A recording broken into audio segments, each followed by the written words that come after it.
Assalamualaikum warahmatullahi wabarakatuh. Saya Fadil Muhammad dari Prodi Manajemen akan menjelaskan biaya bunga dan tingkat bunga. Bunga bank adalah sebutan untuk imbalan jasa atas pinjaman uang. Imbalan ini adalah suatu kompensasi yang diberikan kepada si pemberi pinjaman karena adanya manfaat ke depan yang didapat dari uang pinjaman tersebut jika nantinya diinvestasikan. Nominal pinjaman tersebut kemudian disebut sebagai pokok pinjaman atau prinsipal persentase dari pokok pinjaman atau pokok hutang yang dibayar sebagai imbalan balik atau bunga dalam jangka waktu tertentu.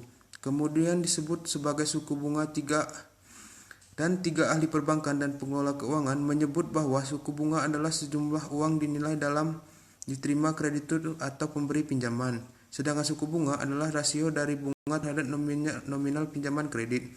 Salah satu efek atau pengaruh mempengaruhi pergerakan harga saham di pasar saham dan paling terjadi adalah pengaruh fluktuasi tingkat suku bunga perbankan atau suku bunga yang didapat dari dalam negeri ditetapkan oleh Bank Indonesia.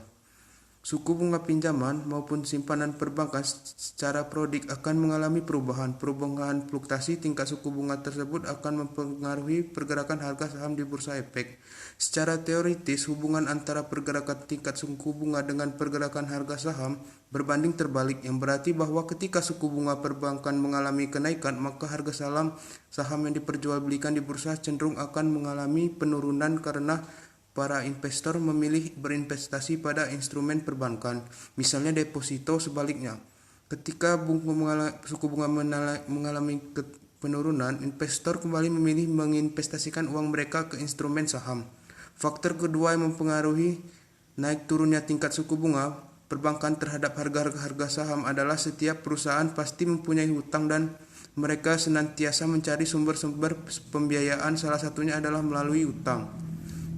Utang adalah bagian yang tidak dapat terpisahkan dari kegiatan operasional perusahaan, dan hal itu membuat naiknya tingkat suku bunga pinjaman dipastikan akan semakin menambah beban biaya yang harus ditanggung oleh perusahaan. Dan hal tersebut mengakibatkan berkurangnya keuntungan perusahaan yang kemudian mendorong peningkatan resiko terhadap perusahaan tersebut. Oleh sebab itu, bisa disimpulkan bahwa bagi perusahaan-perusahaan yang mempunyai risiko utang cukup besar, saham-saham perusahaan yang bergerak di industri perbankan serta properti mempunyai tingkat sensitivitas tinggi terhadap harga saham perusahaan yang bersangkutan. Tinggi rendahnya suku bunga merupakan harga dari penggunaan uang untuk tenor atau jangka waktu tertentu, atau merupakan harga dari penggunaan uang dipinjam dan di kemudian hari akan dikembalikan sesuai dengan perjanjian. Secara sederhana bisa disebut bahwa tingkat suku bunga pinjaman maupun simpanan ditentukan oleh permintaan penawaran uang, karena di dalam penentuan tingkat suku bunga berlaku hukum permintaan dan penawaran.